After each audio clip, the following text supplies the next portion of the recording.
இந்த மாதிரி அதிசயம் புரியும்னு நான் நினச்சியே பார்க்கல. 80 வயது தாயார் இடுப்பு எலும்பு தேய்மானம், மூட்டு வலின்னு படுத்துட்டாங்க.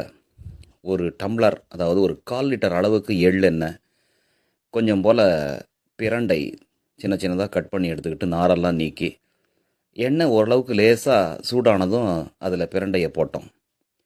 அது நல்லா நுரை கிளம்பி மேலே வர வரலும் கொஞ்சம் வெயிட் பண்ணணும். அப்புறம் நுரை கொஞ்சம் கொஞ்சமாக அடங்கும்.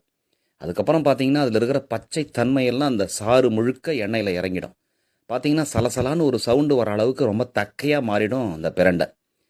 அந்த சமயத்தில் கொஞ்சம் அந்த கொதி அடங்கினதும் ஒரு 7-8 பல் பூண்டை எடுத்து 1க்கு 2 நசுக்கி அதையும் அதில் நீங்கள் போட்டுடணும்.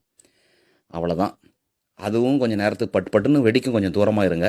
அதுக்கப்புறம் எடுத்து தனியாக வச்சுக்கிட்டு கொஞ்சம் நேரம் ஆறின பின்னாடி பச்சை கற்பூரம் அதை எடுத்து அதில் சும்மா கண்ணளவு தான் எல்லாமே போட்டுக்கிட்டு அதுலேயே ஊறட்டும். ஒரு 1 மணி நேரம் 2 மணி நேரம் விடுங்க. எண்ணெயை தொட்டு பார்த்தீங்கன்னா அந்த பசப்பசப்பு தெரியும், பிசின் மாதிரி. அவ்வளோதாங்க. மீதி சின்ன சல்லடையை வச்சு ஜலிச்சு எடுத்துட்டு எண்ணெயை மட்டும் தனியாக ஸ்டோர் பண்ணி எடுத்து வச்சுக்கிட்டு, வலி இருக்கிற இடத்துல, இடுப்போ இல்லை முட்டியோ வலி இருக்கிற இடத்துல தேய்க்க வேண்டியதில்லை, தடவுங்கள். மெதுவாக தடவி வச்சா போதுங்க. இந்த எண்ணெய் ஊறினாவே நல்ல பலன். அடுத்த நாளே உங்களுக்கு வலி குறைஞ்சிருக்கிறது தெரியும். எங்கள் அம்மாவே உதாரணம். நன்றி.